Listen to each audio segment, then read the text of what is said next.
Alright guys, welcome back to another episode of Wattpad's Read React Review.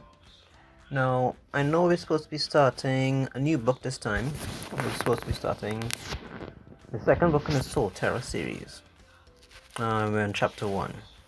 Now, something stupid happened. This is this is a very long chapter. As you can see by the sidebar there, it is pretty long. So I was initially going to do this as a two-part thing, where I read half, and then I'd read and react to the other half. But, as it would happen, I read through the first half, and it recorded, but it didn't record audio. So yeah, I might just have to go back and do that, or I'm thinking just, do a quick recap or review of what the first half of the first chapter is, and then continue reading from the rest of the chapter. I don't know. I'm gonna see about that. Alright guys, so what I'm going to be doing is I'm just gonna give a quick recap of what happened in the first half of the chapter, and then I'll be continuing from the second half, because it would just take too much time to go on read over everything from the start again, and it won't be a genuine reaction. So I stopped up to here, I believe, last time, this last part here where it says, well, Mr. Daros. Yeah, so initially what happened in the first half of the chapter, we see that Cal, he just returned to Earth, and he's now an agent with the Vanguarders. And we know that in the last book how it ended. Cal and Pia ended up going their own separate ways, where Pia ended up going back to university to do her own studies. But now we see that Cal came back, he's a Vanguarder, and he's hunting for another Ch1, one that has come onto Earth again to do some other purpose.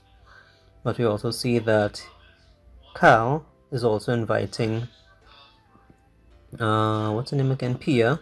Cal is inviting Pia to join him as being a Vanguarder, as being his partner again. So, you see, I think that he's suspecting that Pia's teacher, the professor in university here, that he is the Ch1. Now, we know that the Ch1 is an alien that can change its form. That is, if you would have read the first book. Really, I hope you guys read the first book. Oh, sorry about that. I really should turn off notifications next time. Okay, so I'm going to be reading from right here. Every eye in the hall was fixed on Cal and McCready. Although not a terribly harsh man, McCready was known for his intense dislike of being interrupted, and what he called student insubordination. Pierre watched Cal's hands slip into his pockets as he spoke, and knew they would be clutched around his inhibitor cuffs. He continued to move casually closer to McCready, waiting until he was close enough to latch the cuffs around his wrist. Once on, the cuffs would prevent the Ch1 from changing shape or escaping. Pia was perched so close on the edge of her seat, she was in danger of sliding off, but her muscles were so tight she doubted they would have allowed it. Her hand gripped the edge of the bench in front of her, knuckles and fingertips white. The last Ch1 they faced together had changed so quickly. It had demolished the cafe where she was working. It had thrown Cal across the room as though he weighed no more than a beach ball, and may well have killed him, had she not thrown a whole bottle of salt on its back. Despite being boneless slugs, Ch1s were surprisingly strong. As Pia watched the scene play out below, she just hoped Cal was fast enough to get the cuffs on before the creature could change. There was no salt here. Of course, Cal said, taking another step close to McCready. I didn't mean to interrupt, sir. Thanks for your time. A flickering light caught Pia's eye. It was Cal's scanner. He had left it on the bench. The blinking dot shifted slightly as the Ch1 ordered its position. She looked back at McCready. He hadn't moved. Her eyes went back to the scanner, then up again, as Cal extended his hand to shake the lecturer's. McCready's assistant took another step back. Cal clasped hands with McCready, his other hand sliding out of his pocket, the cuffs in his grip. McCready was not the Ch1. Cal was going to cuff the wrong person. Pierre jumped up from her seat. "Cal, wait!" she shouted. His eyes snapped up to meet hers, but before she could get the rest of her warning out, he spun to face the girl now standing back beside the laptop table. Her face broke into a snarl and began to bulge outward into a thick snout. Her arms and legs began to lengthen, thicken. Fingers turned into hooked claws. More claws shredded her shoes, and her clothes bulged and split as her body doubled, then tripled in size. Coarse fur sprouted from her spine, creating a ridge of black tufts. The rest of her skin darkened to mottled black and brown and developed a scale-like texture. The creature, when it was fully formed, resembled something close to a cat, although far from savage. Let me read that again. Although far more savage than any feline Pierre had ever seen. It spread its paws wide, and claws as long as her forearms sunk into the soft wood of the floor. Alright, so pause here, guys. This is already looking really good. Now, I suspected from the start that it was going to be the assistant and not the professor himself. Reason being because when the professor and the assistant came in, it did mention that Pia didn't recognize the assistant. She recognized the professor. Now, it could have still been the professor because we know that Ch1s, they're able to transform into whatever creature they kill and eat. So it could have killed the professor and transformed into him. But I just had a suspicion that it was still the assistant, and I was right about that. So let's see how they're going to handle this now that the Ch1 already changed into this creature. It's like a tiger or some other cat-like creature. Sounds interesting. Let's see. Screams filled the hall as students jumped to their feet, climbing over benches and seats to get out of the hall. "Cal, get out of there!" Pierre shouted. He appeared to have frozen in place, McCready at his side. The cat-like creature opened its jaw and roared at them, the sound high-pitched, shrieking and almost reptilian. Cal sprung back to life, grabbing McCready by the arm and shoving him toward the stairs. "Go, run!" he ordered. McCready stumbled up the first few steps, then joined the throng of panicky students as they mad dashed for the doors at the back of the hall. Pia swiped up Cal's scanner and the abandoned badge, then climbed up onto the bench. She jumped onto the bench of the row below, then the one below that, bypassing the students. When she reached the bottom, she jumped down and hurried to Cal's side. Alright, so I'll pause there again. So initially, we saw that in the first part that I read, we see that Pia, she was very reluctant to being a vanguard. She felt what's the word I'm searching for? You can say that she felt slighted when Cal left her at the end of the last book, and now when he returned, she was more than a bit apprehensive. She just wanted to get back on with her life, but at the same time, we know that she wanted more out of life. She actually liked the adventure that Cal lived, going from different planet to planet hunting aliens, and obviously it's something that's really exciting. So initially she didn't want to become a vanguard with him. No, just by her grabbing up the badge that he left behind and joining him and not running away, she is definitely going to be a vanguard. This is good so far. "Pia, go," he said. "First you asked for my help, now you're telling me to leave? Talk about mixed messages. That was before I knew this thing had been to Lapa." "Lapa? That cat thing's from Lapa? It's wait, what's that? Wait, Rigiato? It's a Rigiato, he spoke. As he spoke, the creature's yellow eyes turned away from the retreating students and back to them. It fixed on Cal, baring its fangs in a rumbling growl filled its chest and made the floor under them quiver. Move! He shouted as the creature swiped one massive paw at the table, sending it, the laptop, and the books flying.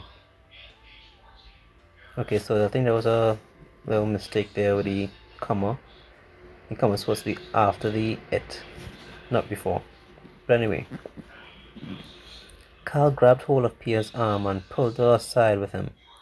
They crouched low as the objects flew over their heads. Come on, She hauled Carl back to his feet and kept keeping hold of his hand, sprinting for the exit. The pair burst through the door and raced across the foyer.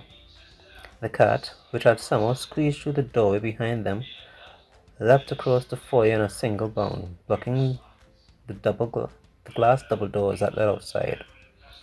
Cal and Pia spun around, their feet skidding on their linoleum floor. Pia raced for the library instead, still dragging Cal with her. The few students who were inside looked up from their books and computers as the pair charged in. Shrieks filled the room, followed by the creature's roar. Where are we going? Cal called over the screams and sounds of smashing shells. We need to get it away from the students. As they ran down an aisle, the bookcase beside them was shunted from the other side. Books flew off the shelves and rained down on them. Cal pulled Pia against him, raising an arm to shield them both. Over there, Pia pointed to the door marked fire exit. Oh my gosh. Yeah.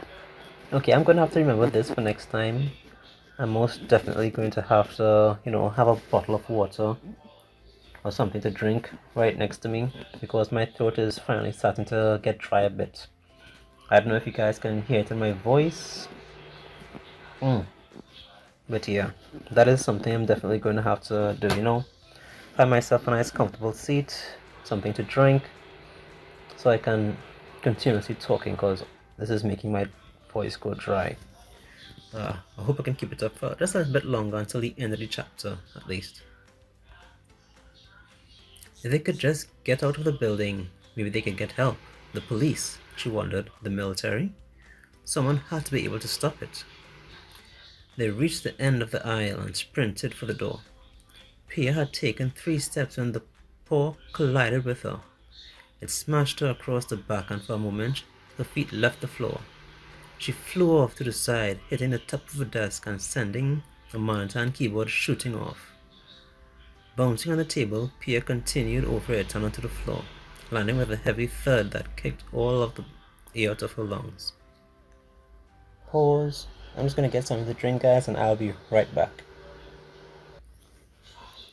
Alright, so we're back now, guys. I had something to drink, so my throat is a bit better. So let's continue. Pia! Cal shouted. He watched her hit the desk and flip it over, landing out of sight. Pia! He called again, receiving no response. He tried to run to her, but the Sochan cut him off, baring its teeth again and raising its paw for another swipe. Cal ducked under the blow and began backing away the way they had come, hoping the creature would follow him. As much as it pained him to leave Pia unattended, he needed to get the Sochan away from her before it decided to make her its next meal. Cal cursed himself for ever taking this assignment, and for thinking that he could drag her into it. Pia had been safe, and she had been happy. What right did he have to ruin that? She had been right. He brought the danger with him. Once he saw the creature was indeed following him, Cal turned and began to sprint. He could hear it thundering along behind him, knocking over shelves and tables as it ran. True Regiato. This name is going to be hard to pronounce. Okay. Regiato. Regiato. I'm gonna have to say it with an Italian accent. Regiato. True Regiato were far more nimble. They could dash through the forest of lava with hardly a sound. The Ch1 was clumsy in its movements. It had chosen the Reggiato's body for its power, but it was clearly not a form it was familiar with. Cal ran back across the foyer, the Soshan scrambling at the Lino behind him, and burst outside. His eyes burned at the late morning sunlight, blazing down at him like the fire spout of Umbra. There was no time to hunt around for his glasses. Cal made do with squinting and keeping his eyes on the pavement to minuscule glare. Alright, so let's go over some facts right here. So we know that Cal's an alien. Yes, he's from what's his planet name again? Lomara, right? The same place where the cat is from. But the thing is, Cal is sensitive to sunlight, so he uses glasses. I think he uses sunscreen, something to protect his skin. Also, that's why he wears the long coat. So yeah. Now I'm not exactly sure what the fire sprouts of Umbera is. Probably we'll get to that later in the story. Sounds interesting though. But yeah. The emotional resonance of the people around him was well enough to tell him where everyone was without needing to look. Also, another fact that we learned in the first book, that Cal is from a race, the Lomarans, and they are basically empaths, meaning that they can pick up and detect a person's emotions. They can tell whether a person is happy, sad, angry, scared, whether a person is lying, and based on what a person is feeling, they can then, you could say, guess what a person is thinking, guess pretty accurately, I suppose. So they can pretty much read your mind, if that's what they want to call it. In other words, yeah, they can read a person's mind or their emotions, guess their actions, guess what they're going to say next. And we saw this in the last book as well, where Cal ran into, okay, this is a spoiler here for you guys. If you haven't read the first book, again, go back and read the first book in this series. It is amazing. But I really enjoy this ability that Cal has, being an empath, because not only is he able to pick up and read on the emotions of other people, he can pinpoint a person's location even if they're out of sight by feeling exactly where they are. And not just that, but let me see how to put it. He could then use a person's emotions against them to attack them, make them feel pain. It's like a mental blast, something you'd see pretty much on X-Men. What those psychics could do, what Jean Grey and Professor X can do. They can psychic blast a person, knock them into unconsciousness, make them feel pain, that stuff. Yeah, so Cal can pretty much do exactly that. So it's pretty cool to see this emotions. Although Cal doesn't use it aggressively, he is strongly against it, even though he was a soldier. He was a soldier in an earlier war where he did do that, but he's trying to change that now because he obviously didn't enjoy it. Alright, so back to the story here now. Let me see, where did we stop? Right. The emotional resonance of the people around him was enough to tell him where everyone was without needing to look. The Terrans screamed, and their shock and fear, both verbally and mentally, creating a soaring cacophony in Cal's mind that revealed the Soshan Reggiato's roars. Above the cries of the Terrans, Cal could sense the Soshan's anger at having been ousted. It had recognized him as a Union representative moments before he had attempted to cuff Electra's wrist. Cal still wasn't sure what exactly he had done to tip the creature off, but he did not have time to consider the point now. Cal crossed the street and wound up in a quad between several other large buildings. A group of students appeared in the quad, and faced with the snarling Reggiato added to their screams to the growing din. The sound was joined by the thudding of approaching high-speed rotors. It took Kyle a moment to remember that Terrans favored helicopters in urban areas, particularly the Terran military. He swore as two black helicopters came into view. If they opened fire on the Ch1 and killed it, Terra would have declared war on a non-human planet. Okay, that is bad then. You don't want to go to war with Ch1. I mean, if Ch1s could, as it says there, as we're seeing here, kill and transform into whatever they kill, then that would be a very difficult war to win. This isn't going to work, Carl realized. Grabbing a boy by the shoulders, he turned him around and pushed him back inside the building he had come from. There were too many students spilling about, in danger of being hurt. At any moment, the Ch1 would give up on its game of chase and choose to flee, or simply be shut down. Carl had led it outside, thinking only of getting it away from Pia. Now he realized that had been a mistake. He needed the creature cornered and trapped.